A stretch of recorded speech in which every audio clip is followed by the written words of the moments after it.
Hello. Happy Wednesday.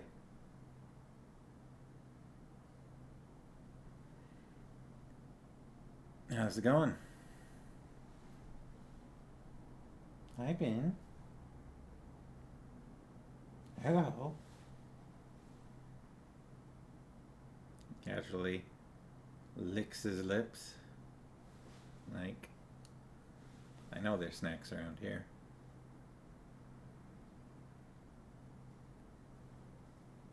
You know why I'm here. I'm here for snacks.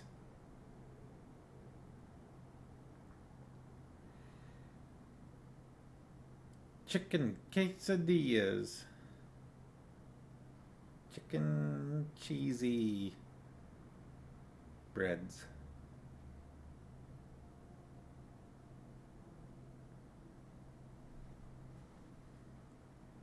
That sounds tasty.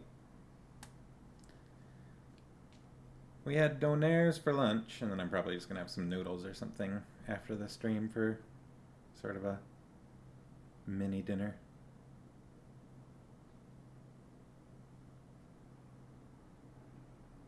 The donaires were, well, to be honest, they were messy. At least mine was. You were. Oh. Big guy or little guy? I've had some bear encounters and this in BC.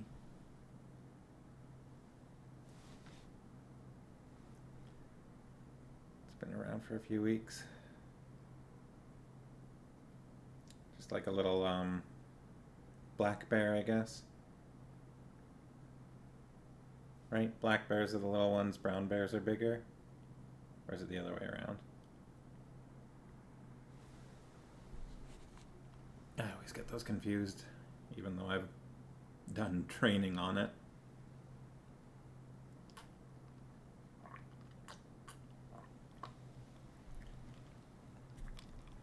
Yeah, some. Oh, I forgot I put pineapple juice in that. Before I just had water with lemon juice, and then I put some pineapple juice in it before I started the stream up, and I forgot. Took a sip of it, and I was like, something's not right. Something tastes weird. Why does it taste weird? Unexpected flavor in mouth area.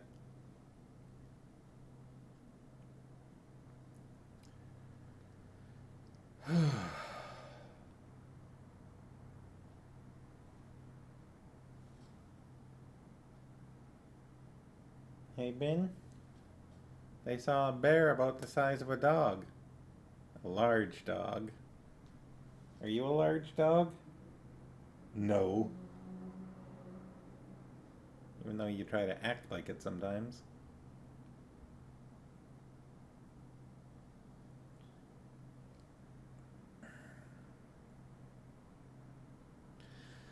I'm a little tired today.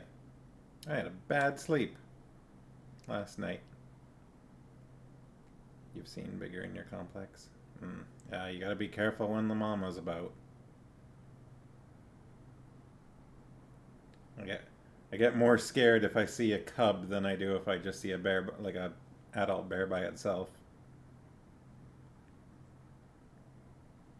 I was working on some. It was like I only did a few days on this show. It was a movie. It was a Zoe Deschanel movie with the worst name, just the most awkward name I've ever worked on. It was called The Driftless Area. It's difficult to say. I don't like it. The Driftless Area. It does not roll off the tongue. I never saw a trailer for it. Um, um.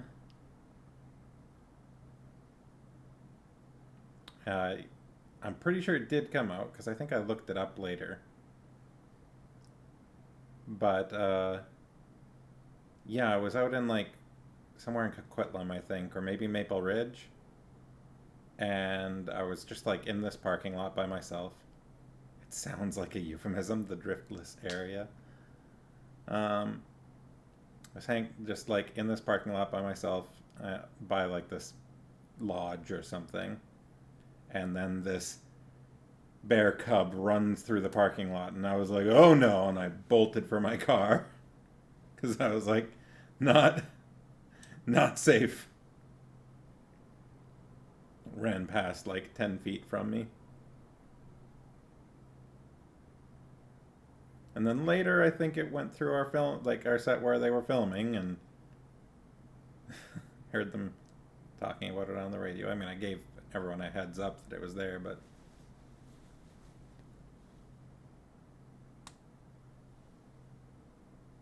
oh, puppy.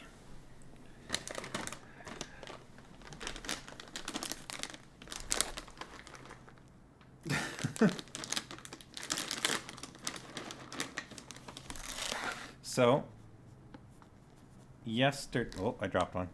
It's there, Ben. There.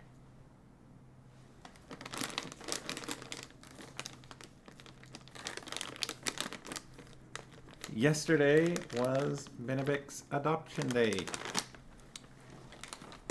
I think I saw that you saw the video that I shared from last year. But, oh, hello. Yay! Yay, Benebic! Yeah. We got him 4 years ago yesterday. We drove down to Seattle Airport and picked him up after he got off the plane. And they thought he was about 2 years old when we got him. You know, just a guess sort of thing, so we guessed that he is now about 6 years old. Hey, Ben, are you 6? Are you looking for any crumbs you might have dropped? Forever, puppy! So he got quite a fancy dinner last night. Farmhouse made us and him some steak and rice and baked carrots. So he got Stormy's 9.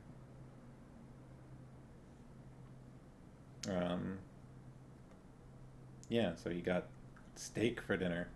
And it was funny because we just put it in his food bowl and gave it to him. And he has not had steak before. So he didn't really seem to know what to do with it at first. He, kind of gave it, he had a little bit once, and he gave it some licks at first, just kind of tasting it and looking at us like, is this for me? And then picked up a piece and then put it back down. Excuse me.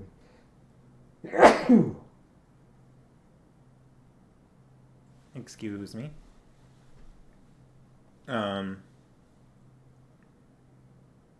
Thank you. Picked up another piece, put it back down, and then eventually he tried, gave it a go and chomped a piece up, and then after that he pretty well vacuumed up all the pieces of steak that were there, just like, yes, I do like this. Okay, I'm gonna take these off.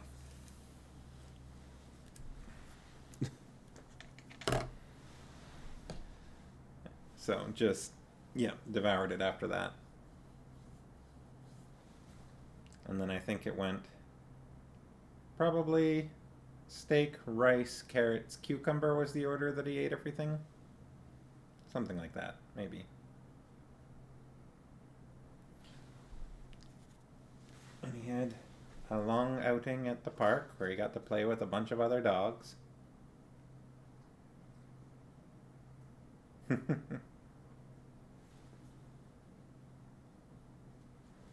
Almost all of them much bigger than him. But he was happy just running around with them, and none of them were too aggressive. This one, I don't know, golden retriever or something, sort of long-haired, I think golden retriever probably, that was just over by Farmhouse and I the whole time, just leaning against our legs and, could you give me pets? Pets, please. It was very cute.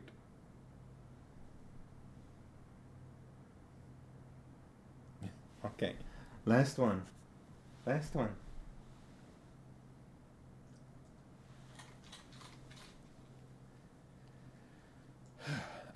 So I will not be able to do this Friday's stream. I will be otherwise occupied.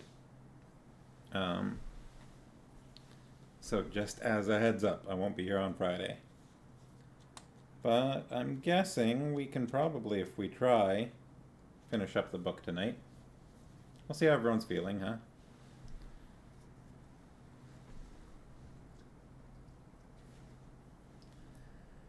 The work. I mean, it does require a little bit of routines, and that, you know, walks are important, especially if you don't have like a backyard from them to run that for them to run around in. Then you need to go out for walks a few times a day, and you have to pick up after them. But yeah, the Incredible Journey is a good one.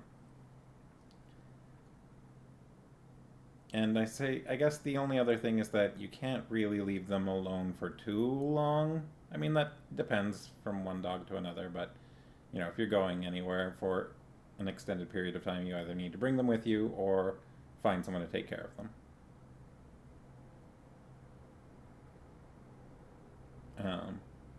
But other than that, I don't know. I wouldn't describe it as work.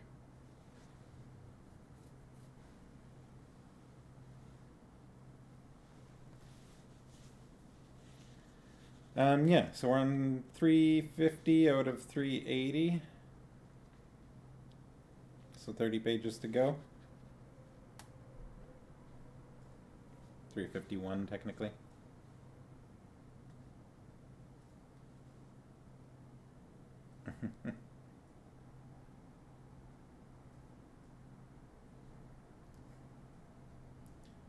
Sounds like you both want a golden retriever.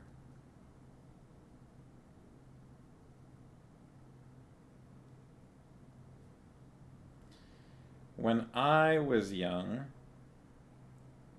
we somehow ended up with a golden retriever named Chaser, who was like an ex show dog, like a retired show dog, and so I suppose after Chaser retired, we got um, very averse, and yeah, we got him. Him, her, not sure now. But this was like, you know, dog who had a room full of trophies sort of thing, who could do the whole like you balance treats on Chaser's nose and then flips them up and catches them.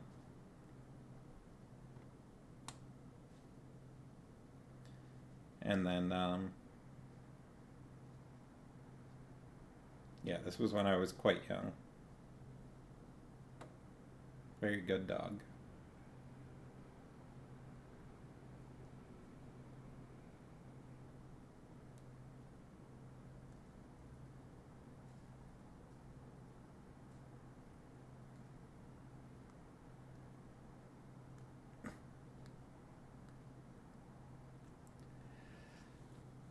So, why don't I get? Let's see. Well, let's do our little recap. So,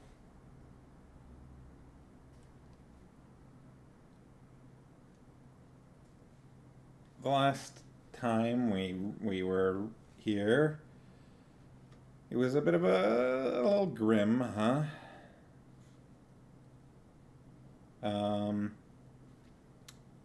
We were setting up for Vimes's wedding.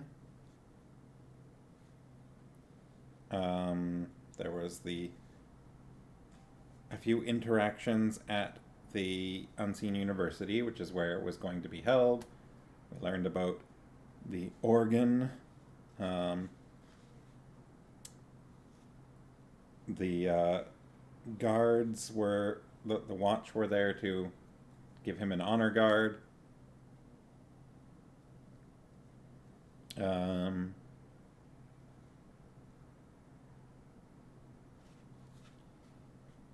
The patrician was showing up, and that's when um,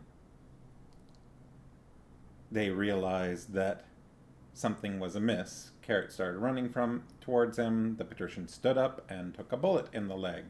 And Carrot took one in the shoulder, and then they knocked the coach over and took cover behind it.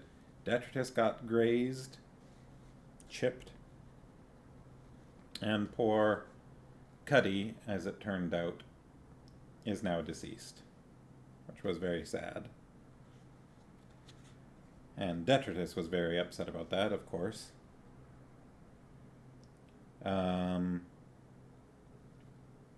Vimes got a helmet sword badge.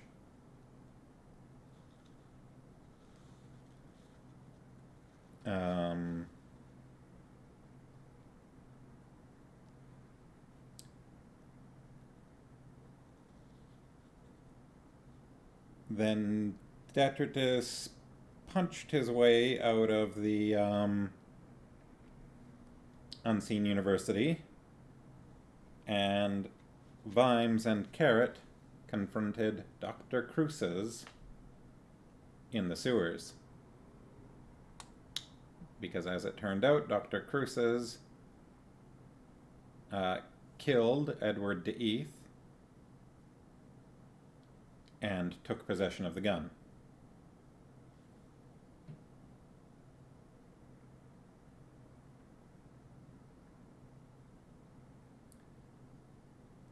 So that's roughly where we're at.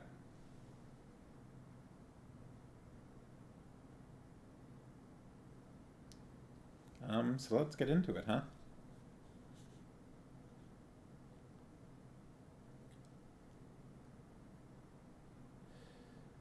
The tunnels were brilliant with smells, mostly the acrid yellows and earthy oranges of ancient drains. And there were hardly any air currents to disturb things. The line that was Cruces snaked through the heavy air. And there was the smell of the Gonne, as vivid as a wound. I smelled Gonne in the guild, she thought, just after Cruces walked past. And Gaspode said that was all right, because the Gonne had been in the guild. But it hadn't been fired in the guild. I smelled it because someone there had fired the thing. She splashed through the water into the big cavern and saw, with her nose, the three of them. The indistinct figure that smelled of Vimes, the falling figure that was Carrot, the turning shape with the Gonne. And then she stopped thinking with her head and let her body take over. Wolf muscle drove her forward and up into a leap, water droplets flying from her mane, her eyes fixed on Cruces' neck. The Gonne fired 4 times. It didn't miss once. She hit the man heavily, knocking him backwards. Vimes rose in an explosion of spray. 6 shots! That's 6 shots, you bastard! I've got you now! Cruces turned as Vimes waded towards him and scurried towards a tunnel, throwing up more spray. Vimes snatched the bow from Carrot, aimed desperately, and pulled the trigger. Nothing happened. Carrot! You idiot! You never cocked the damn thing! Vimes turned. Come on, man! We can't let him get away! It's Angua, Captain. What? She's dead! Carrot, listen. Can you find the way out in this stuff? No! So come with me! I can't leave her here. Corporal Carrot, follow me! Vimes half ran, half waded through the rising water, towards the tunnel that had swallowed Cruces. It was up a slope. He could feel the water dropping as he ran. Never give the quarry time to rest. He'd learned that on his first day in the watch. If you had to chase, then stay with it. Give the pursued time to stop and think, and you'd go around a corner to find a sock full of sand coming the other way. The walls and ceiling were closing in. There were other tunnels here. Carrot had been right. Hundreds of people must have worked for years to build this. What Ankh-Morpork was built on was Ankh-Morpork.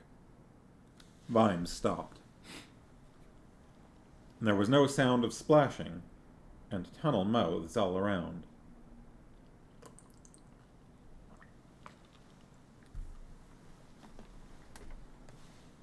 Then there was a flash of light. Up a side tunnel. Vimes scrambled towards it, and saw a pair of legs in a shaft of light from an open trapdoor.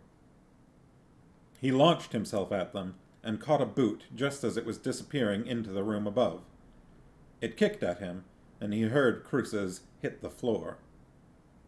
Vimes grabbed the edge of the hatchetway and struggled through it. This wasn't a tunnel. It looked like a cellar. He slipped on mud and hit a wall clammy with slime. What was Ankh-Morpork built on? Right. Cruces was only a few yards away, scrambling and slipping up a flight of steps.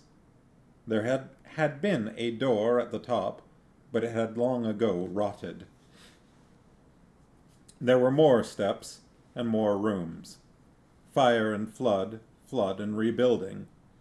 Rooms had become cellars, cellars had become foundations. It wasn't an elegant pursuit. Both men slithered and fell, clambered up again, fought their way through hanging curtains of slime. Cruces had left candles here and there. They gave just enough light to make Vimes wish they didn't. And then there was dry stone underfoot, and this wasn't a door, but a hole knocked through a wall. And there were barrels and sticks of furniture, ancient stuff that had been locked up and forgotten. Cruces was lying a few feet away, fighting for breath and hammering another rack of pipes into the Gonne. Vimes managed to pull himself up onto his hands and knees, and gulped air. There was a candle wedged into the wall nearby. "Got you," he panted. Cruces tried to get to his feet, still clutching the Gonne.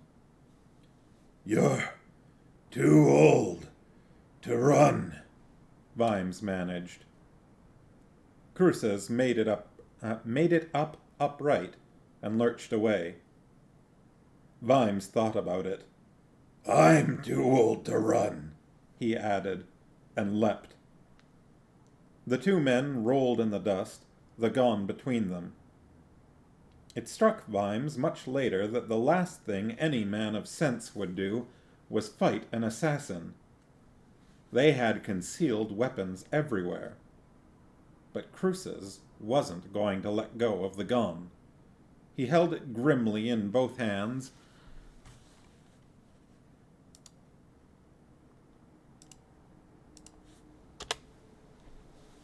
haven't had one of those for a little while, huh?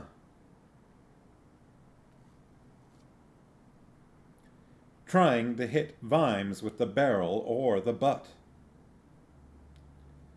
Curiously enough, assassins learned hardly any unarmed combat. They were generally good enough at armed combat not to need it. Gentlemen bore arms. Only the lower classes used their hands. Been a bic.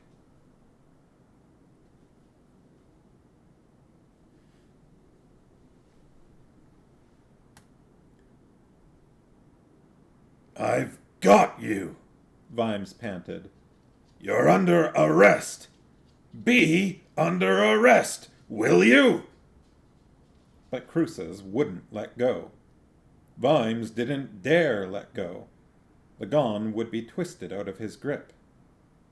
It was pulled backwards and forwards between them in desperate, grunting concentration.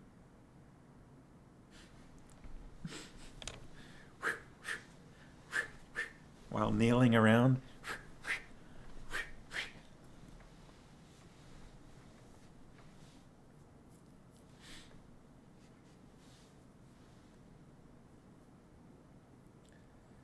The Gonne exploded. There was a tongue of red fire, a firework stink, and a zing-zing noise from 3 walls. Something struck Vimes's helmet and zinged away towards the ceiling. Vimes stared at Cruce's contorted features. Then he lowered his head and yanked the Gonne hard. The assassin screamed and let go, clutching at his nose. Vimes rolled back, gun in both hands. It moved. Suddenly, the stock was against his shoulder, and his finger was on the trigger. "You're mine. We don't need him anymore." The shock of the voice was so great that he cried out. He swore afterwards that he didn't pull the trigger. It moved of its own accord, pulling his finger with it. The gun slammed into his shoulder, and a 6-inch hole appeared in the wall by the assassin's head, spraying him with plaster. Vimes was vaguely aware, through the red mist rising around his vision, of Cruce's staggering to a door and lurching through it, slamming it behind him. "All that you hate, all that is wrong, I can put it right." Vimes reached the door and tried the handle. It was locked. He brought the gun around, not aware of thinking, and let the trigger pull his finger again. A large area of the door and frame became a splinter-bordered hole. Vimes kicked the rest of it away and followed the Gonne. He was in a passageway. A dozen young men were looking at him in astonishment from half-open doors. They were all wearing black. He was inside the Assassin's Guild. A trainee assassin looked at Vimes with his nostrils. "Who are you, pray?" The gun swung towards him. Vimes managed to haul the barrel upwards just as it fired, and the shot took away a lot of ceiling. "The law, you sons of bitches!" he shouted. They stared at him. "Shoot them all. Clean up the world." "Shut up!" Vimes, a red-eyed, dust-coated, slime-dripping thing from out of the earth, glared at the quaking student. "Where did Cruces go?" The mist rolled around his head. His hand creaked with the effort of not firing. The young man jerked a finger urgently towards a flight of stairs. He'd been standing very close when the gun fired. Plaster dust draped him like devil's dandruff. The gun sped away again, dragging Vimes past the boys and up the stairs, where black mud still trailed. There was another corridor there. Doors were opening. Doors closed again after the gun fired again, smashing a chandelier. The corridor gave out onto a wide landing at the top of a much more impressive flight of stairs, and, opposite, a big oaken door. Vimes shot the lock off, kicked at the door, and then fought the gun long enough to duck. A crossbow bolt whirred over his head and hit someone far down the corridor. "Shoot him! Shoot him!" Cruces was standing by his desk, feverishly trying to slot another bolt into his bow. Vimes tried to silence the singing in his ears. But why not? Why not fire? Who was this man? He'd always wanted to make the city a cleaner place, and he might as well start here. And then people would find out what the law was. Clean up the world. Noon started. The cracked bronze bell in the Teachers' Guild began the chime, and had midday all to itself for at least 7 clangs before the Guild of Bakers clock, running fast, caught up with it. Cruces straightened up and began to edge towards the cover of one of the stone pillars. "You can't shoot me," he said, watching the Gonne. "I know the law, and so do you. You're a guard. You can't shoot me in cold blood." Vimes squinted along the barrel. It'd be so easy. The trigger tugged at his finger. A third bell began chiming. "You can't just kill me. That's the law. And you're a guard," Dr. Cruces repeated. He licked his dry lips. The barrel lowered a little. Cruces almost relaxed. "Yes, I am a guard." The barrel rose again, pointed at Cruces' forehead. "But when the bells stop," said Vimes quietly, "I won't be a guard any more." "Shoot him! Shoot him!" Vimes forced the butt under his arm, so that he had one hand free.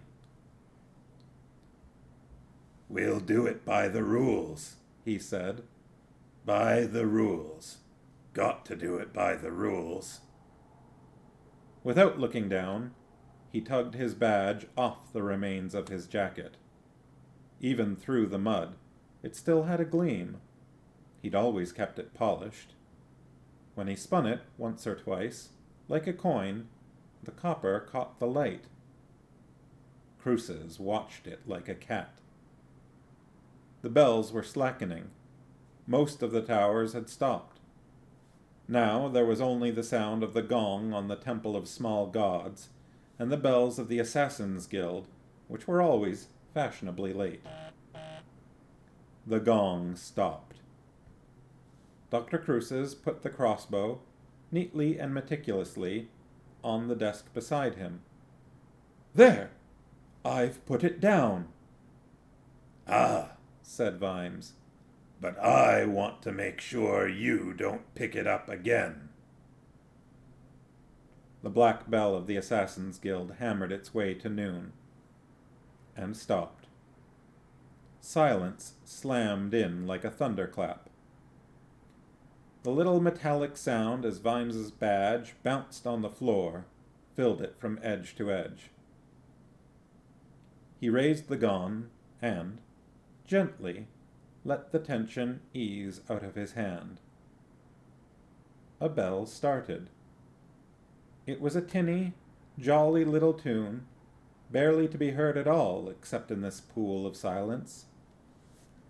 Cling bing a bing bong. But much more accurate than hourglasses, water clocks, and pendulums. "Put down the gun, Captain," said Carrot, climbing slowly up the stairs. He held his sword in one hand, and the presentation watch in the other. Bing bing a bing cling.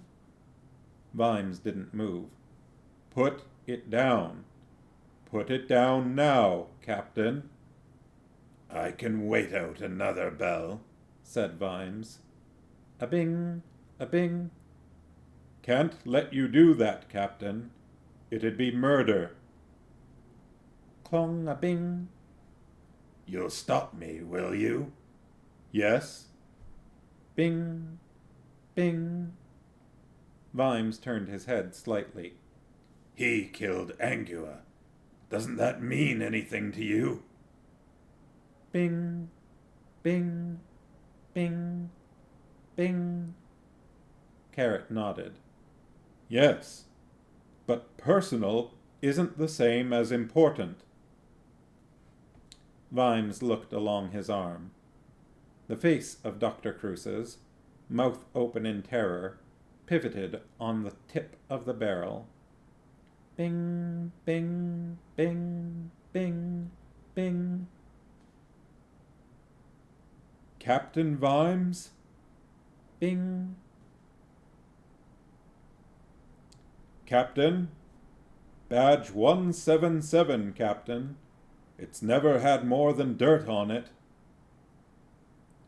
The pounding spirit of the Gonne flowing up Vime's arms met the armies of sheer, stone-headed Vimesness surging the other way. I should put it down, Captain. You don't need it, said Carrot, like someone speaking to a child. Vime stared at the thing in his hands. The screaming was muted now. Put that down now, watchman! That's an order! The Gonne hit the floor. Vime saluted, and then realized what he was doing. He blinked at Carrot. Personal isn't the same as important, he said. Listen, Cruces said. I'm sorry about the girl. That was an accident. But I only wanted... There's evidence! There's a... Cruces was hardly paying any attention to the watchman. He pulled a leather satchel off the table and waved it at them. It's here! All of it, sire! Evidence! Edward was stupid. He thought it was all crowns and ceremony. He had no idea what he'd found. And then, last night, it was as if... I'm not interested, mumbled Vimes. The city needs a king! It does not need murderers, said Carrot. But... And then, Cruces dived for the Gonne and scooped it up. One moment, Vimes was trying to reassemble his thoughts, and the next, they were fleeing to far corners of his consciousness. He was looking into the mouth of the Gonne. It grinned at him. Cruces slumped against the pillar, but the Gonne remained steady, pointing itself at Vimes. It's all there, sire, he said. Everything written down. The whole thing. Birthmarks and prophecies and genealogy and everything. Even your sword. It's the sword. Really? Said Carrot. May I see? Carrot lowered his sword and, to Vimes's horror, walked over to the desk and pulled the bundle of documents out of the case. Cruces nodded approvingly, as if rewarding a good boy. Carrot read a page, and then turned to the next one. This is interesting, he said. Exactly. But now we must remove this annoying policeman, said Cruces. Vimes felt that he could see all the way along the tube, to the little slug of metal that was soon to launch itself at him. It's a shame, said Cruces. If only you had... Carrot stepped in front of the Gonne. His arm moved in a blur. There was hardly a sound. Pray you never face a good man, Vimes thought. He'll kill you with hardly a word. Cruces looked down. There was blood on his shirt. He raised a hand to the sword hilt protruding from his chest, and looked back up into Carrot's eyes. But why? You could have been... And he died. The Gonne fell from his hands, and fired at the floor. There was silence. Carrot grasped the hilt of his sword and pulled it back. The body slumped. Vimes leaned on the table and fought to get his breath back. Damn his hide, he panted. Sir? He called you sire, he said. What was in that? You're late, Captain, said Carrot. Late? Late? What do you mean? Vimes fought to prevent his brain parting company with reality. You were supposed to have been married. Carrot looked at the watch, then snapped it shut and handed it to Vimes. 2 minutes ago. Yes, but he called you sire. I heard him. Just a trick of the echo, I expect, Mr. Vimes.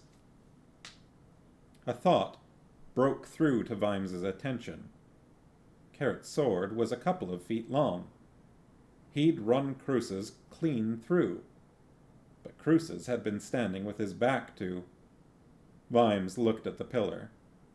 It was granite, and a foot thick. There was no cracking. There was just a blade-shaped hole, front to back. Carrot, he began. And you look a mess, sir. Got to get you cleaned up. Carrot pulled the leather satchel towards him and slung it over his shoulder. Carrot, Sir? I order you to give... No, sir. You can't order me, because you are now, sir, no offense meant, a civilian. It's a new life. A civilian? Vimes rubbed his forehead. It was all colliding in his brain now. The Gonne, the sewers, Carrot, and the fact that he'd been operating on pure adrenaline, which soon presents its bill and does not give credit. He sagged. But this is my life. Carrot, this is my job. A hot bath and a drink, sir. That's what you need, said Carrot. Do you a world of good. Let's go. Vimes's gaze took in the fallen body of Cruce's, and then the Gonne. He went to pick it up, and stopped himself in time. Not even the wizards had something like this. One burst from a staff, and they had to go and lie down. No wonder no one had destroyed it. You couldn't destroy something as perfect as this. It called out to something deep in the soul. Hold it in your hand, and you had power. More power than any bow or spear. They just stored up your own muscles' power, when you thought about it. But the Gonne gave you power from outside. You didn't use it. It used you. Cruces had probably been a good man. He'd probably listened kindly enough to Edward, and then he'd taken the Gonne, and he'd belonged to it as well. Captain Vimes, I think we'd better get that out of here, said Carrot, reaching down. Whatever you do, don't touch it, Vimes warned. Why not? It's only a device, said Carrot. He picked up the Gonne by the barrel, regarded it for a moment, and then smashed it against the wall. Bits of metal pinwheeled away. One of a kind, he said. One of a kind is always special, my father used to say.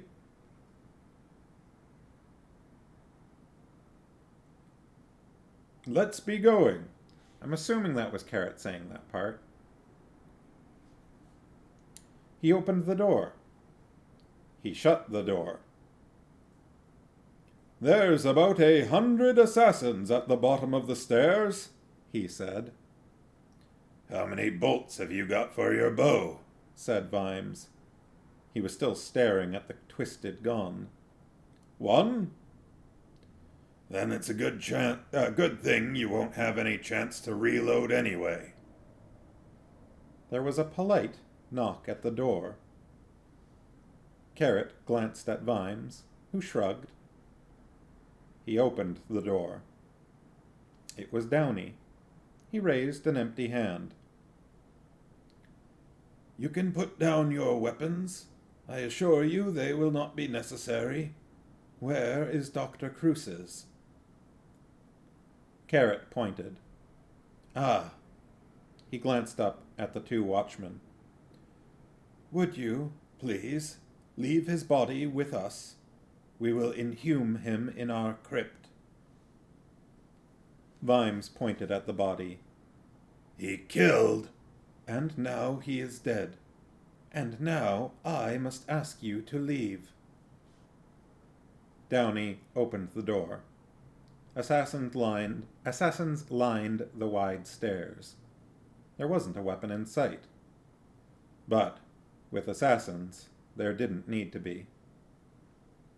At the bottom lay the body of Angua. The watchman walked down slowly, and Carrot knelt and picked it up. He nodded to Downey.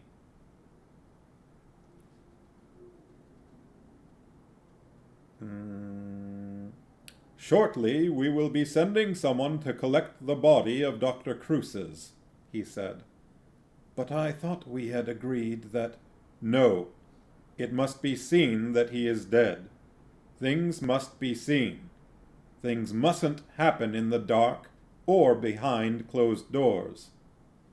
"I am afraid I cannot accede to your request," said the assassin firmly. "It wasn't a request, sir." Scores of assassins watched them walk across the courtyard. The black gates were shut. No one seemed about to open them. "I agree with you, but perhaps you should have put that another way," said Vimes. "They don't look at all happy." The doors shattered. A 6-foot iron arrow passed Carrot and Vimes, and removed a large section of wall on the far side of the courtyard. A couple of blows removed the rest of the gates, and Detritus stepped through. He looked around at the assembled assassins, a red glow in his eyes, and growled. It dawned on the smarter assassins that there was nothing in their armory that could kill a troll.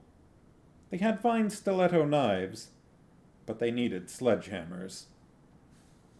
They had darts armed with exquisite poisons, none of which worked on a troll. No one had ever thought trolls were important enough to be assassinated. Suddenly, Detritus was very important indeed. He had Cuddy's axe in one hand and his mighty crossbow in the other. Some of the brighter assassins turned and ran for it. Some were not as bright. A couple of arrows bounced off Detritus. Their owners saw his face as he turned towards them, and dropped their bows. Detritus hefted his club. "Acting Constable Detritus!" The words rang out across the courtyard. "Acting Constable Detritus! Attention!" Detritus, very slowly, raised his hand. Dink! "You listen to me, Acting Constable Detritus," said Carrot. "If there's a heaven for watchmen, and gods I hope there is, then Acting Constable Cuddy is there right now, drunk as a bloody monkey, with a rat in one hand and a pint of bear huggers in the other, and he's looking up, at us right now, and he's saying, 'My friend Acting Constable Detritus won't forget he's a guard, not Detritus.'" To trolls, heaven is below. End of footnote. There was a long, dangerous moment, and then another dink. "Thank you, Acting Constable. You will escort Mr. Vimes to the university." Carrot looked around at the assassins. "Good afternoon, gentlemen. We may be back." The three watchmen stepped over the wreckage. Vimes said nothing until they were well out in the street, and then he turned to Carrot. "Why did he call you?" "If you'll excuse me, I'll take her back to the watch-house." Vimes looked down at Angua's corpse and felt a train of thought derail itself. Some things were too hard to think about. He wanted a nice, quiet hour somewhere to put it all together. personal isn't the same as important. What sort of person could think like that? And it dawned on him that while Ankh in the past had had its share of evil rulers, and simply bad rulers, it had never yet come under the heel of a good ruler. That might be the most terrifying prospect of all. "Sir," said Carrot politely. We'll bury her up at Small God's. How about that?" said Vimes. "It's sort of a watch tradition." "Yes, sir. You go off with Detritus. He's all right when you give him orders. If you don't mind, I don't think I'll be along to the wedding. You know how it is." Yes, of course. Carrot? Vimes blinked, to drive away suspicions that clamored for consideration. We shouldn't be too hard on Pruses. I hated the bastard like hell, so I want to be fair to him. I know what the Gonne does to people. We're all the same to the Gonne. I'd have been just like him. "No, Captain. You put it down." Vimes smiled wanly. "They call me Mr. Vimes," he said.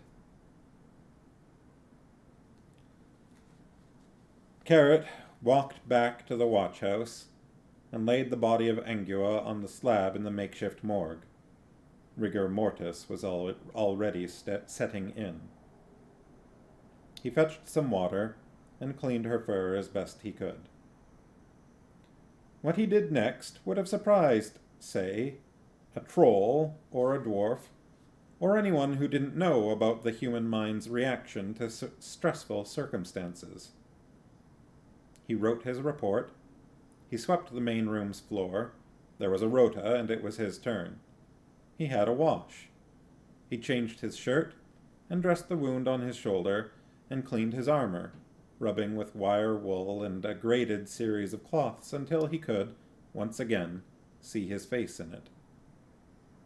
He heard, far off, Fondel's Wedding March, scored for monstrous organ with miscellaneous farmyard noises accompaniment.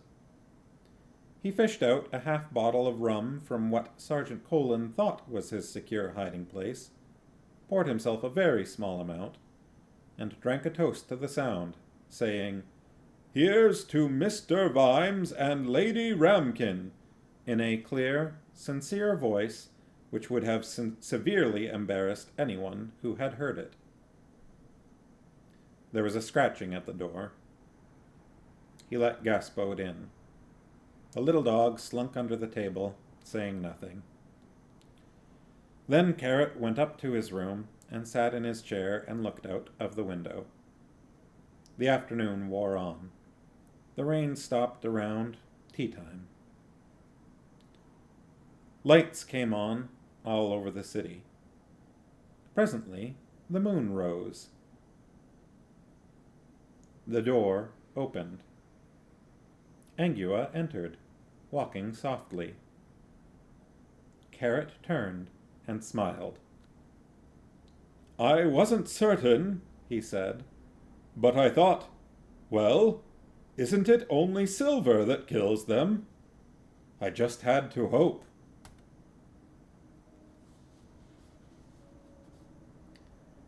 Yay.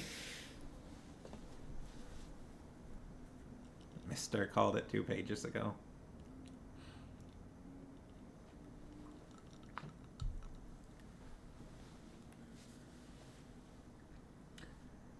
It was 2 days later.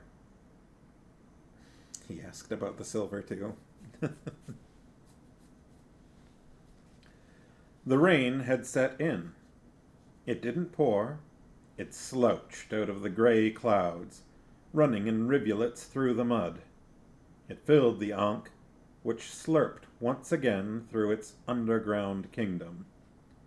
It poured from the mouths of gargoyles. It hit the ground so hard there was a sort of mist of ricochets. seen that before. It drummed off the gravestones in the cemetery behind the Temple of Small Gods, and into the small pit dug for acting Constable Cuddy. There were always only guards at a guard's funeral, Vimes told himself. Oh, sometimes there were relatives, like Lady Ramkin and Detritus's Ruby here today, but you never got crowds. Perhaps Carrot was right. When you became a guard, you stopped being everything else. Although there were other people today, standing silently at the railings around the cemetery. They weren't at the funeral, but they were watching it. There was a small priest who gave the generic fill-in deceased names here service, designed to be vaguely satisfactory to any gods who might be listening. Then Detritus lowered the coffin into the grave, and the priest threw a ceremonial handful of dirt onto the coffin, except that instead of the rattle of soil, there was a very final splat. And Carrot, to Vimes's surprise, made a speech. It echoed across the soggy ground to the rain-dripping trees.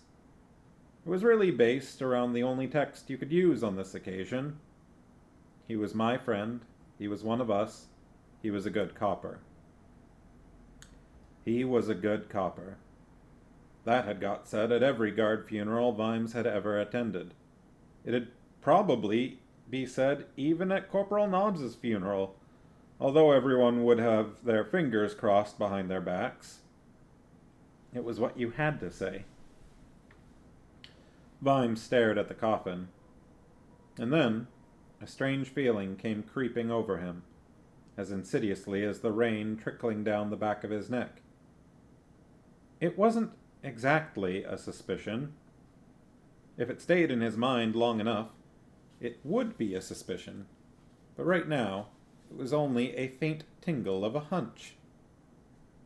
He had to ask. He'd never stop thinking about it if he didn't at least ask. So as they were walking away from the grave, he said, "Corporal, "Yes, sir?"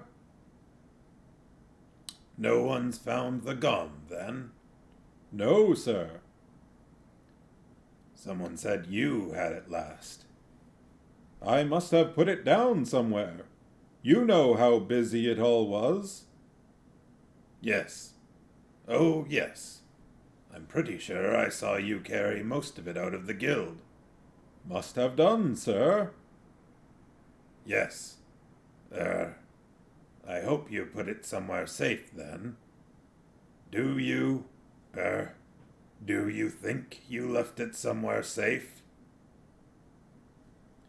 Behind them, the gravedigger began to shovel the wet, clinging loam of Ankh-Morpork into the hole. "I think I must have done, sir. Don't you? Seeing as no one has found it. I mean, we'd soon know if anyone had found it." "Maybe it's all for the best, Corporal Carrot." "I certainly hope so." "He was a good copper." "Yes, sir." Vimes went for broke. "And it seemed to me, as we were carrying that little coffin, slightly heavier." "Really, sir? I really couldn't say I noticed." "But at least he's got a proper dwarf burial." "Oh, yes. I saw to that, sir," said Carrot. The rain gurgled off the roofs of the palace. The gargoyles had taken up their stations at every corner, straining gnats and flies via their ears. Corporal Carrot shook the drops off his leather rain cape and exchanged salutes with the troll on guard. He strolled through the clerks in the outer rooms and knocked respectfully on the door of the oblong office. "Come." Carrot entered, marched to the desk, saluted, and stood at ease. Lord Vetinari tensed, very slightly. Oh, yes, he said. Corporal Carrot. I was expecting something like this. I'm sure you've come to ask me for something. Carrot unfolded a piece of grubby paper and cleared his throat. Well, sir, we could do with a new dartboard, you know, for when we're off duty. The patrician blinked. It was not often that he blinked. I beg your pardon? A new dartboard, sir. It helps the men relax after their shift, sir. Vetinari recovered a little. Another one? But you had one only last year. It's the librarian, sir. Nobby let him play, and he just leans a bit and hammers the darts in with his fist. It ruins the board. Anyway, Detritus threw one through it. Through the wall behind it, too. Very well. And? Well, Acting Constable Detritus needs to be let off having to pay for 5 holes in his breastplate. Granted. Tell him not to do it again. Yes, sir. Well, I think that's about it. Except for a new kettle. The patrician's hand moved in front of his lips. He was trying not to smile. Dear me, another kettle as well? What happened to the old one? Oh, we still use it, sir, we still use it. But we're going to need another because of the new arrangements. I'm sorry. What new arrangements? Carrot unfolded a second, and rather larger, piece of paper.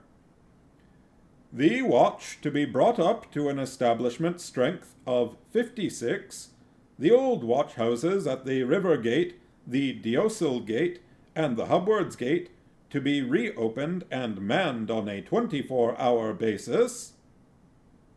The patrician's smile remained, but his face seemed to pull away from it, leaving it stranded and all alone in the world.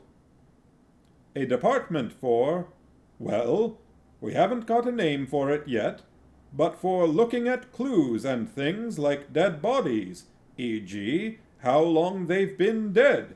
And to start with, we'll need an alchemist and possibly a ghoul, provided they promise not to take anything home and eat it. A special unit using dogs, which could be very useful, and Lance Constable Angua can deal with that since she can, be her own handler a lot of the time.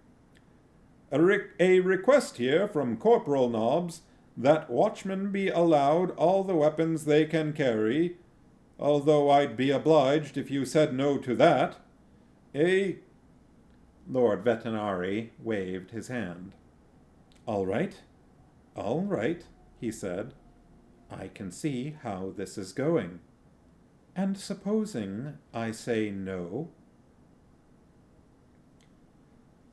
There was another of those long pauses wherein may be seen the possibilities of several different futures. Do you know, sir, I never even considered that you'd say no. You didn't. No, sir. I'm intrigued. Why not? It's all for the good of the city, sir.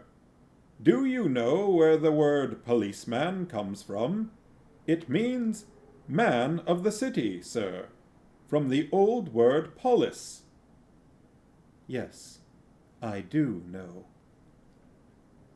The patrician looked at Carrot. He seemed to be shuffling futures in his head. Then, yes, I accede to all the requests except the one involving Corporal Nobbs. And you, I think, should be promoted to captain. Yes, I agree, sir. That would be a good thing for Ankh-Morpork. But I will not command the watch, if that's what you mean. Why not? Because I could command the watch. Because people should do things because an officer tells them. They shouldn't do it just because Corporal Carrot says so. Just because Corporal Carrot is good at being obeyed. Carrot's face was carefully blank. An interesting point. But there used to be a rank, in the old days, Commander of the Watch. I suggest Samuel Vimes. The patrician leaned back. Oh, yes, he said. Commander of the Watch. Of course, that became a rather unpopular job, after all that business with Lorenzo the Kind. It was a Vimes who held the post in those days. I've never liked to ask him if he was an ancestor. He was, sir. I looked it up. Would he accept? Is the high priest an Offlian? Does a dragon explode in the woods? The patrician steepled his fingers and looked at Carrot over the top of them. It was a mannerism that had unnerved many.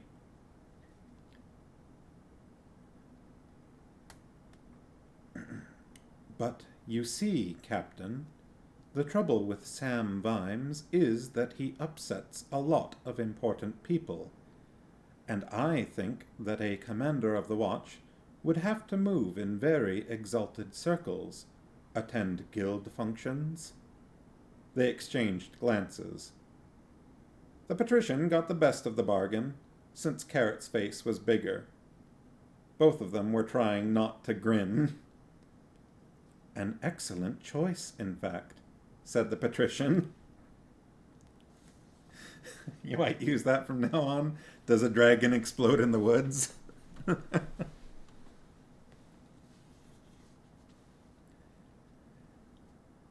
I've taken the liberty, sir, of drafting a letter to to Mr. Vimes on your behalf. Just to save you trouble, sir. Perhaps you'd care to have a look? You think of everything, don't you? I hope so, sir. Lord Vetinari read the letter. He smiled once or twice. Then he picked up his pen, signed at the bottom, and handed it back. And is that the last of your requests? Carrot scratched his ear. There is one, actually. I need a home for a small dog. It must have a large garden, a warm spot by the fire, and happy, laughing children. Good heavens, really? Well, I suppose we can find one. Thank you, sir. That's all, I think. The patrician stood up and limped over to the window. It was dusk. Lights were being lit all over the city.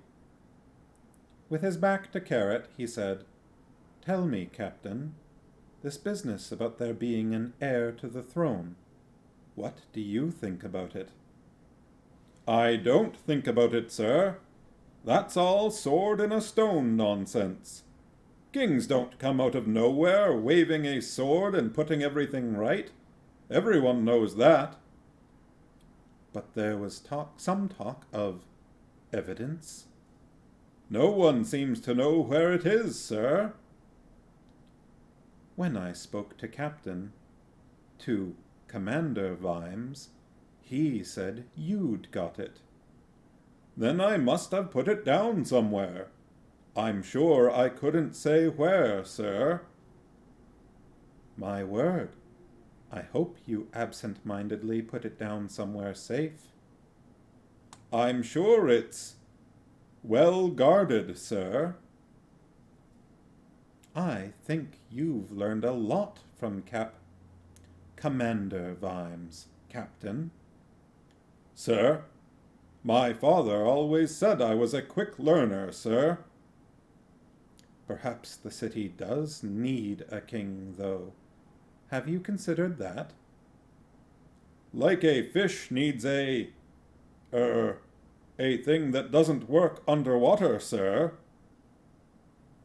You could use that one too if you wanted. Yet a king can appeal to the emotions of his subjects, Captain, in very much the same way as you did recently, I understand. Yes, sir. But what will he do next day? You can't treat people like puppet dolls. No, sir. Mr. Vimes always said a man has got to know his limitations. If there was a king, then the best thing he could do would be to get on with a decent day's work. Indeed. But if there was some pressing need, then perhaps he'd think again. Carrot brightened up. It's a bit like being a guard, really. When you need us, you really need us. And when you don't, well, best if we just walk around the streets and shout, "All's well."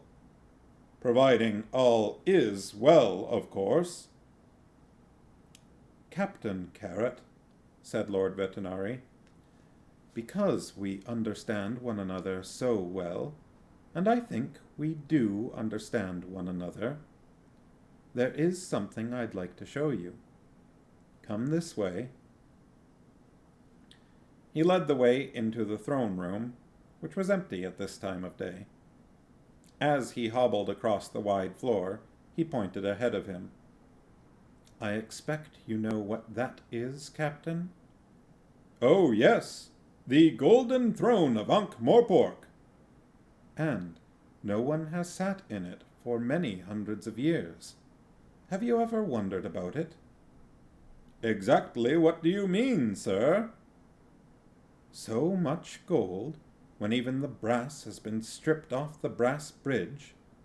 Take a look behind the throne, will you? Carrot mounted the steps. Good grief! The patrician looked over his shoulder. It's just gold foil over wood.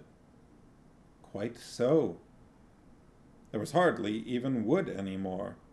Rot and worms had fought one another to a standstill over the last biodegradable fragment. Carrot prodded it with his sword, and part of it drifted gently away in a puff of dust. What do you think about this, Captain? Carrot stood up. On the whole, sir, it's probably just as well that people don't know. So I have always thought. Well, I will not keep you. I'm sure you have a lot to organize.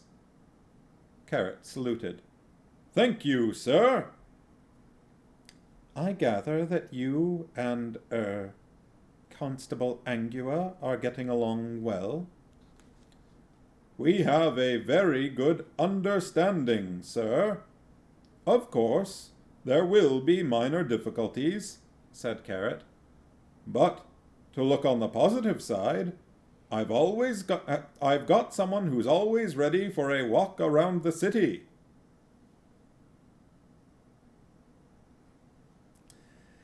As Carrot had his hand on the door handle, Lord Vetinari called out to him. Yes, sir? Carrot looked back at the tall, thin man, standing in the big, bare room beside the golden throne filled with decay. You're a man interested in words, Captain. I'd just invite you to consider something your predecessor never fully grasped. Sir? Have you ever wondered where the word politician comes from? Said the patrician.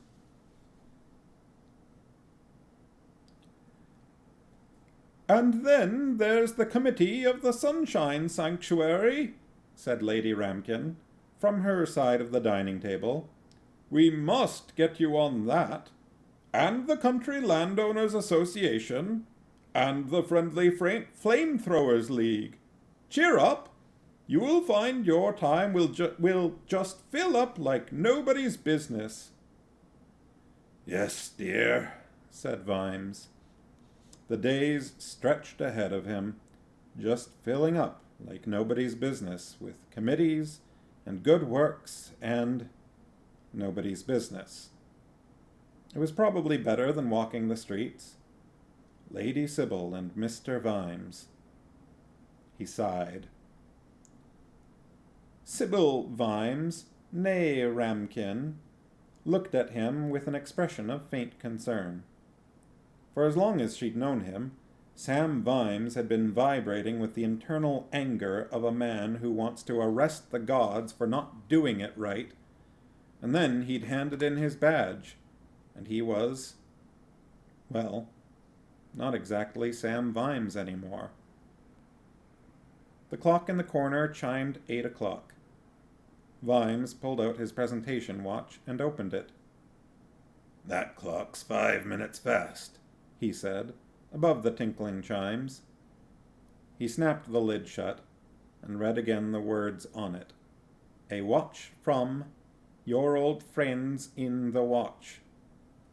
Carrot had been behind that, sure enough. Vimes had grown to recognize that blindness to the position of I's and E's, and that wanton cruelty to the common comma.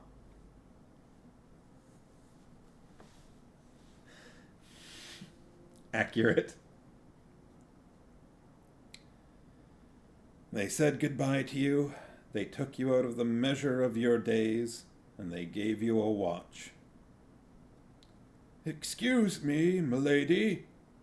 "Yes, Willikins?" "There is a watchman at the door, m'lady. The tradesman's entrance." "You sent a watchman to the tradesman's entrance?" Oh.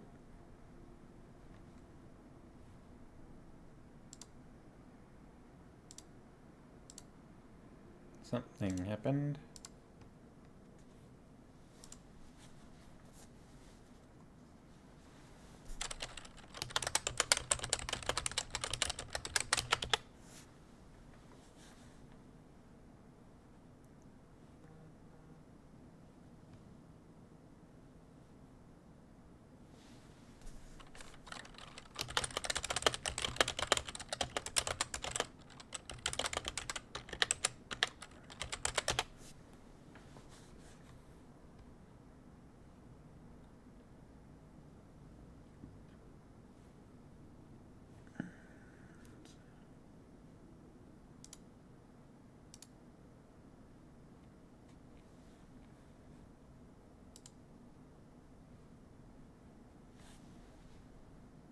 Testing, testing.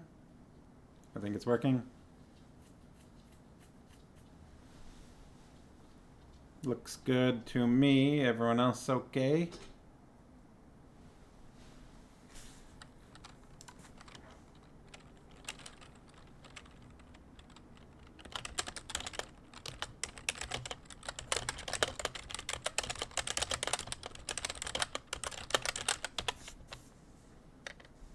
I'm back. So is Puppy.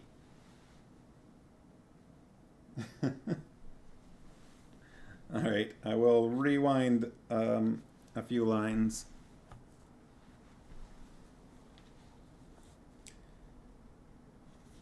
Let's see. Let's go back to Willikins arriving. "Excuse me, m'lady." "Yes, Willikins?" "There is a watchman at the door, m'lady. The tradesman's entrance." "You sent a watchman to the tradesman's entrance?" said Lady Sybil. "No, m'lady. That's the one he came to. It's Captain Carrot." Vimes put his hand over his eyes. "He's been made captain, and he comes to the back door," he said. That's Carrot, that is. Bring him on in. It was barely noticeable, except to Vimes, but the butler glanced at Lady Ramkin for her approval. "Do as your master says," she said gallantly. I'm no one's Vimes began. "Now, Sam," said Lady Ramkin. Well, I'm not, said Vimes sullenly. Carrot marched in and stood to attention. As usual, the room subtly became a mere background to him. It's all right, lad, said Vimes, as nicely as he could manage. You don't need to salute. Yes, I do, sir, said Carrot. He handed Vimes an envelope. It had the seal of the patrician on it. Vimes picked up a knife and broke the seal. Probably charging me $5 for unnecessary wear and tear on my chainmail, he said. His lips moved as he read.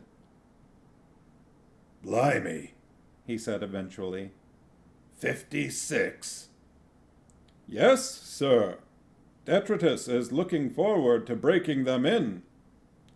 Including undead. It says here, open to all, regardless of species or mortal status. Yes, sir, said Carrot firmly. They are all citizens. You mean you could have vampires in the watch? Very good on night duty, sir. And aerial surveillance. And always useful if you want to stake out somewhere. Yes, sir. Vimes watched the feeble pun go right through Carrot's head without triggering his brain. He turned back to the paper. Pensions for widows, I see. Yes, sir. Reopening the old watch houses? That's what he says, sir. I like how Carrot is blaming this on the patrician. Vimes read on. We consider particularly that this enlarged watch will need an experienced man in charge who is held in esteem by all parts of society, and we are convinced that you should fulfill this role. You will therefore take up your duties immediately as Commander of the Ankh-Morpork City Watch. This post traditionally carries with it the rank of Knight, which we are minded to resurrect on this one occasion. Hoping this finds you in good health, yours faithfully, Havelock Veterinary Patrician.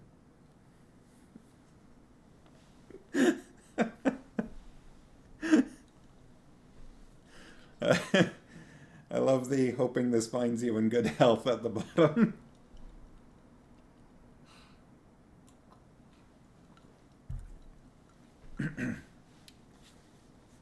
Oh.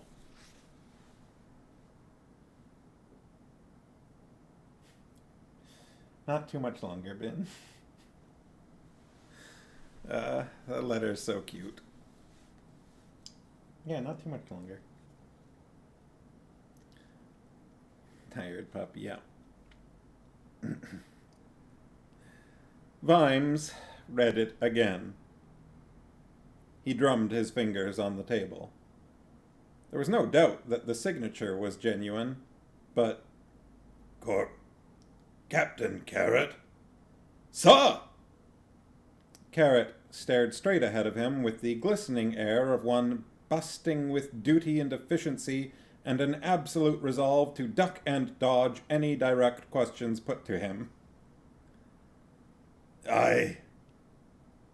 Vimes picked up the paper again, put it down, picked it up, and then passed it over to Sybil. My word, she said. A knighthood? Not a moment too soon, either. Oh, no. Not me. You know what I think about the so-called aristocrats in this city. Apart from you, Sybil, of course.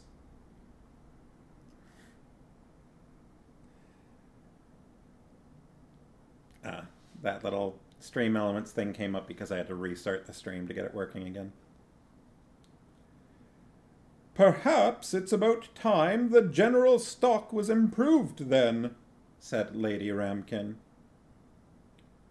His lordship did say, said Carrot, that no part of the package was negotiable, sir.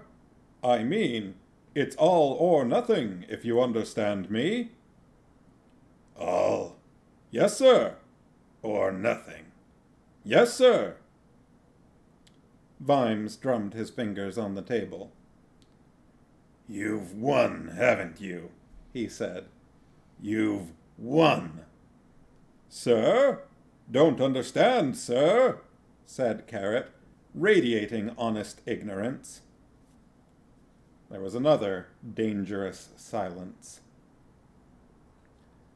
But, of course, said Vimes, there's no possible way I could oversee this sort of thing. What do you mean, sir? Said Carrot.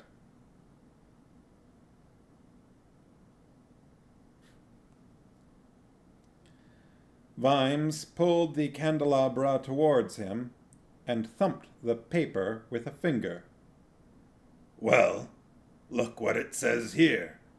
I mean, opening those old watch houses on the gates? What's the point in that? Right out there on the edge. Oh, I'm sure matters of organization detail can be changed, sir, said Carrot. Keep a general gate guard, yes, but if you're going to have any kind of finger on the pulse of... Look, you'd need one along Elm Street somewhere, close to the Shades and the docks, and another one halfway up Short Street, and maybe a smaller one in Kingsway. Somewhere up there, anyway. You've got to think about population centers. How many men based per watch house? I thought 10, sir, allowing for shifts. No, can't do that. Use 6 at most. A corporal, say, and one other per shift. The rest you'll move around on, a monthly rota. You want to keep everyone on their toes, yes? And that way everyone gets to walk every street. That's very important. And, wish I had a map here. Oh, thank you, dear. Right, now see here. You've got a strength of 56. Nominal, okay. But you're taking over day watch, too. Plus you've got to allow for days off. 2 grandmothers' funerals per year per man. Gods know how your undead'll sort out that one. Maybe they get time off to go to their own funerals. And then there's sickness and so on. So, we want 4 shifts staggered around the city. Got a light? Thanks. We don't want the whole guard changing shift at once. On the other hand, you've got to allow each watch house officer a certain amount of initiative. But we should maintain a special squad in Pseudopolis Yard for emergencies. Look, give me that pencil. Now give me that notebook. Right. Cigar smoke filled the room.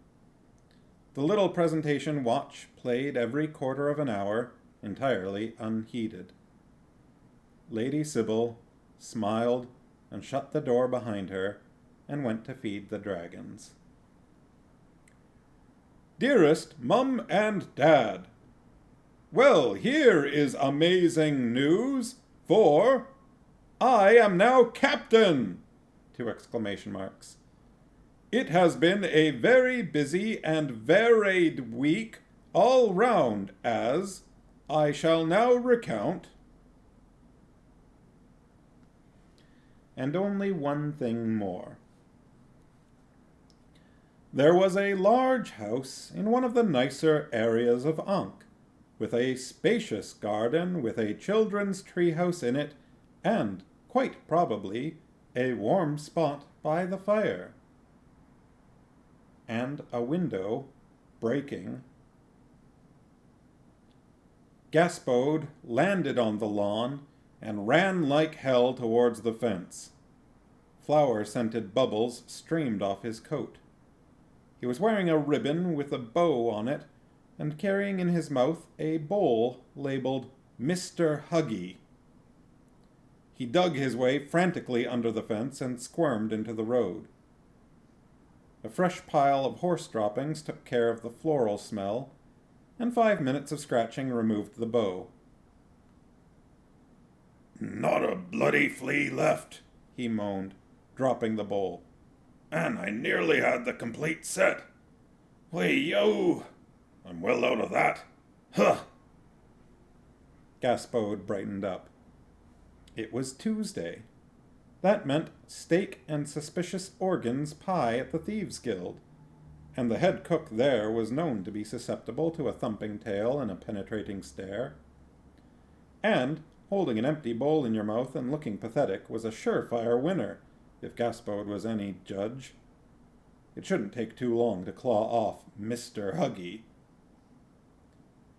Perhaps this wasn't the way it ought to be, but it was the way it was.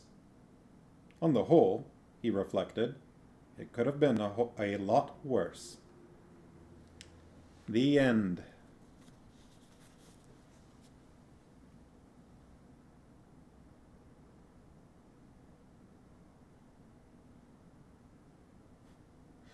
Let's just get that for my image at the end. Ta-da! We did it, everyone.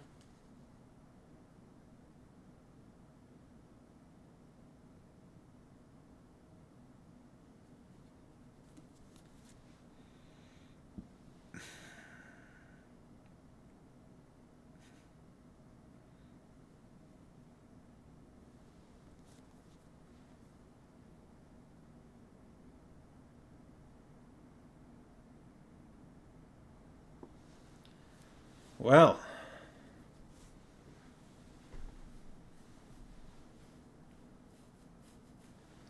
that book got pretty bardic towards the last quarter, huh?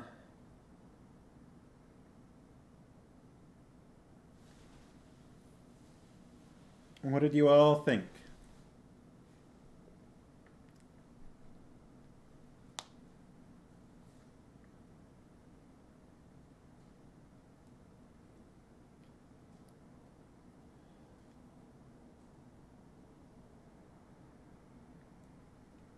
Yeah.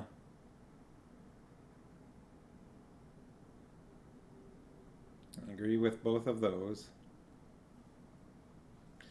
Once Vimes picked up the gun, that was very tense, wasn't it? It was an interesting scene. The whole fighting to remain in control of himself.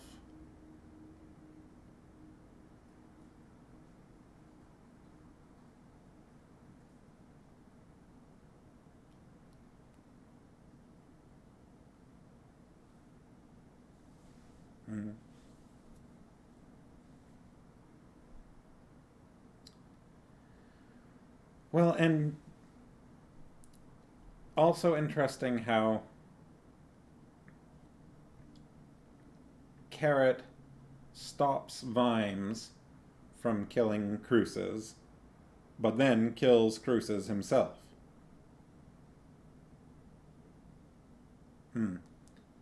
The trigger pulling the finger, yeah. Yeah, that whole scene was pretty scary.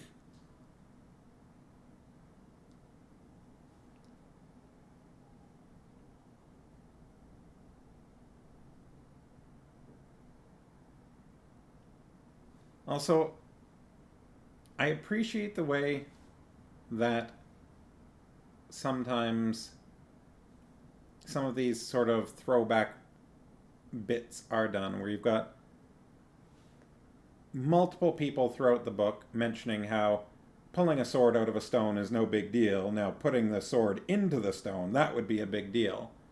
And then at the end, Carrot does that.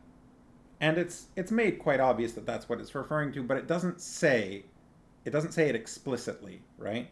It doesn't say, have Vimes. Like, I feel like in a lot of other writing, you would have maybe Vimes have a thought about pulling the sword out of the stone, putting the sword in the stone at that moment. But I appreciate that it didn't actually spell it out in so many words there. I expect it was more because Cruces got the gun and was pointing it at Vimes. Now, there's a possibility that he could have... There's a possibility there's more to it than that. It could be that he didn't want Cruces going around telling everyone that Carrot should be king afterwards, right? Or it could be that he didn't want to take a chance of Cruces killing Vimes.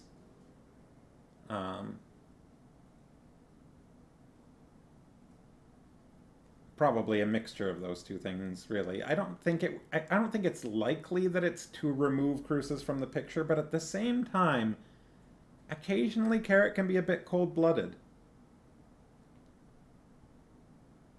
There's that too.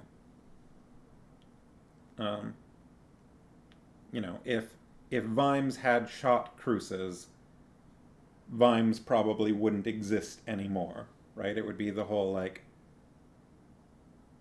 Vimes would be gone. Ooh.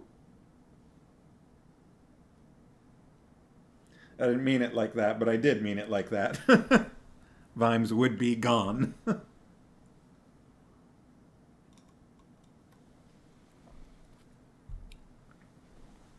Whereas Carrot seemed essentially unfazed, mostly unchanged.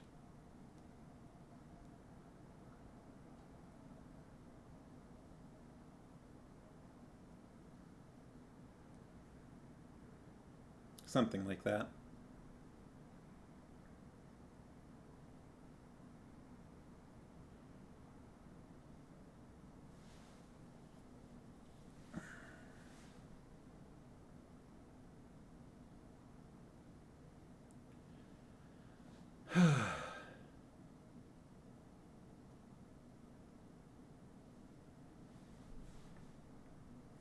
I love that bit at the end.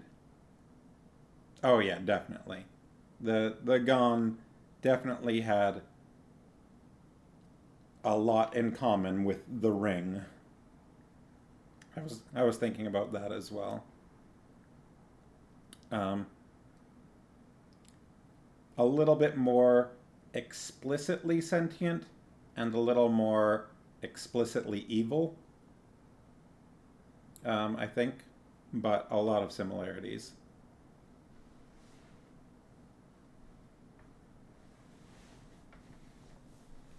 And also a little more immediate in its controlling effects.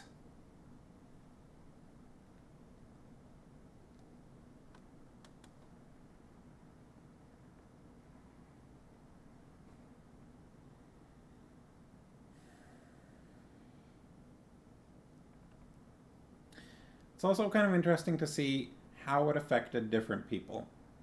Because you've got the three obvious ones, which were Edward, Cruces, and Vimes. You've got Carrot, who seemed entirely immune, just interesting device, smash. You've also got Hammerhawk, who it seemed, from what little we saw, or not Hammerhawk. I always get them mixed up. Was it Hammerhawk?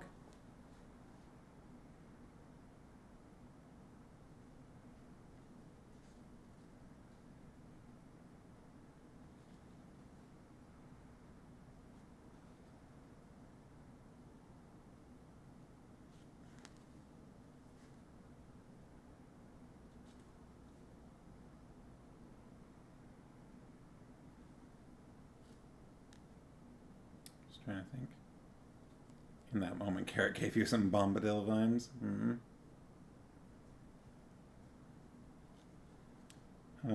But the dwarf at the workshop,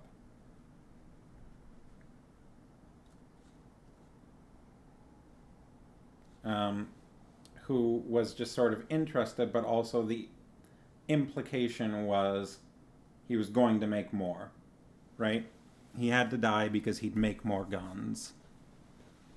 So just sort of the like the killers get a hold of the gun and they want to kill.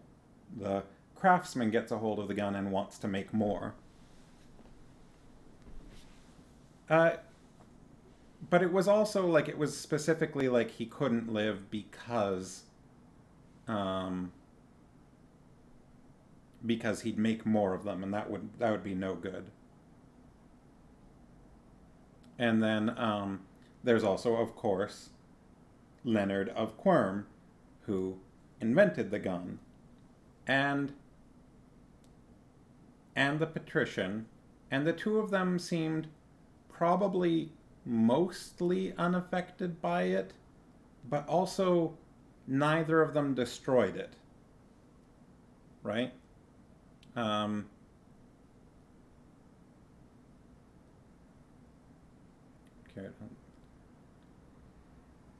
Yeah, it could be. It's hard to say with Carrot. Carrot's just got that whole...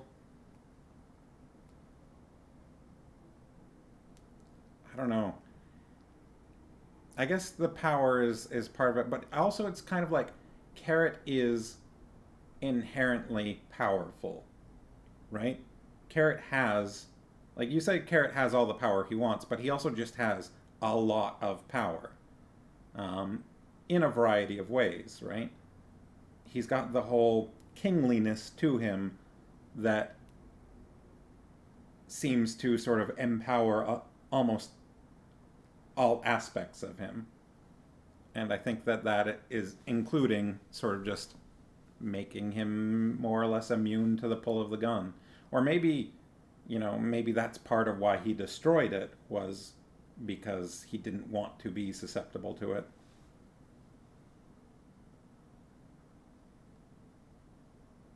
He picked it up by the barrel in the first place, and then smashed it pretty much right away, right?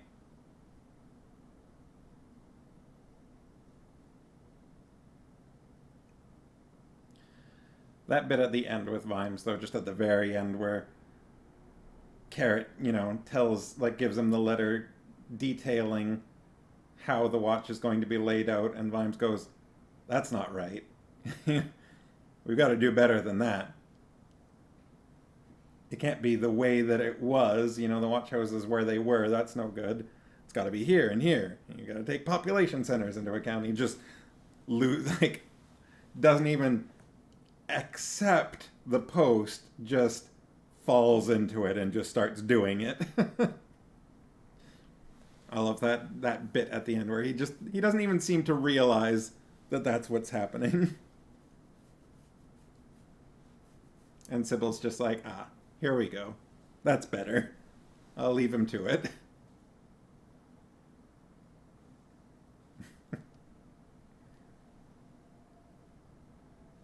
They're manipulating him, but in a way that'll make him happy. Yeah.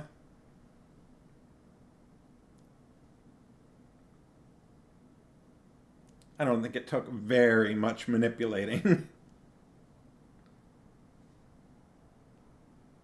They just gave him his job back, which is all he wanted.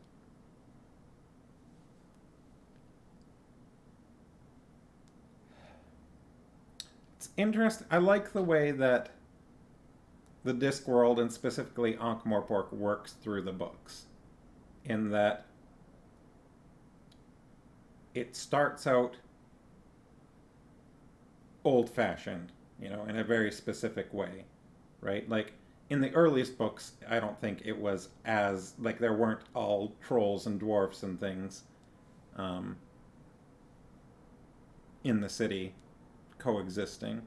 But then, as the books happen, things like this happen, where the watch starts off as this dinky little, there's like the night watchers, like 5 or 6 people or whatever, and everybody, like, no one respects them at all or anything like that. And now by the end of the second book of this series, it's growing suddenly to 56 plus people, and it's got all sorts, men and women and dwarves and trolls and vampires, ghouls maybe. Um,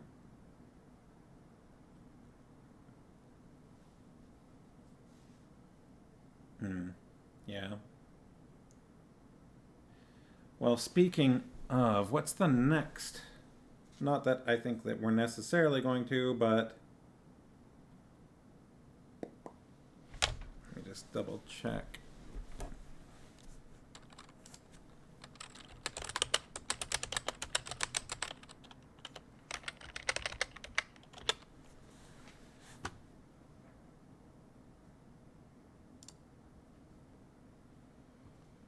So we just read Men at Arms. I guess the next book is Feet of Clay in the Guard series. And then after that is Jingo. And so the fourth book in the Guard series is Jingo. And I think that, if I'm remembering correctly, that's the one that's sort of more about war.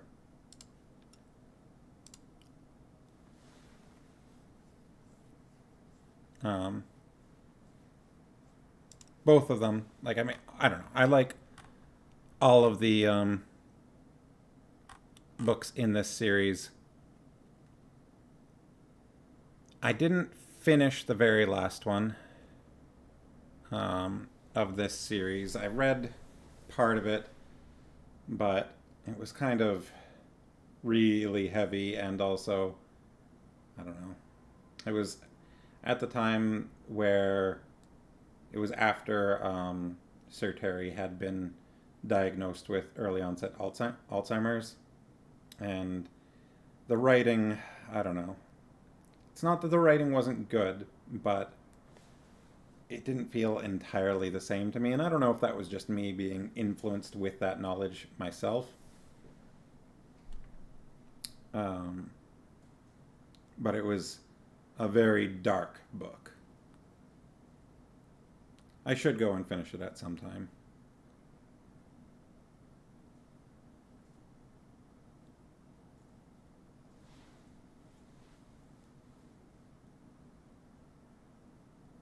Did I not? I think I already did. In case I didn't, I won't be doing Friday's stream this week. I am otherwise occupied. But, so yes, this Friday, which is what, the 11th, Remembrance Day. Yeah,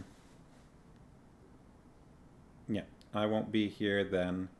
But I should be back in a week, next Wednesday, the 16th.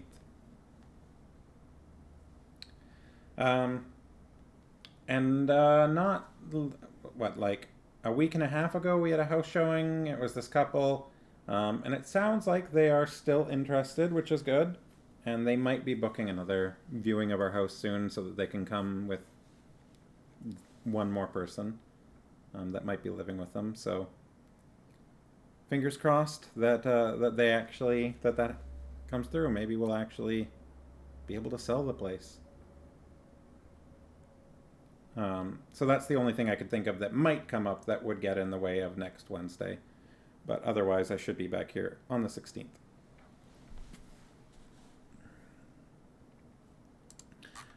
So I think next week, it's already nearly 9 o'clock, so I don't think we need to figure out tonight what we're going to read next. We can figure that out next week. Next Wednesday. We'll look at if we're going to go back to the Belgariad or what. We're getting pretty close to the end of that one, right? Do we have, what, 2 more books left in that? Have we read 3 out of 5?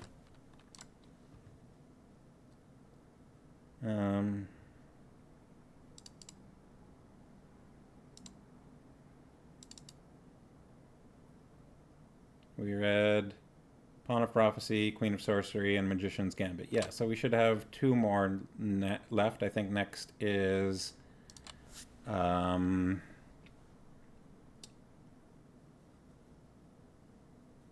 it went into my head and then right back out.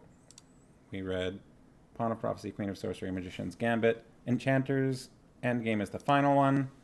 So before that is Castle of Wizardry. We've got Castle of Wizardry would be the next one of those. If we go back there.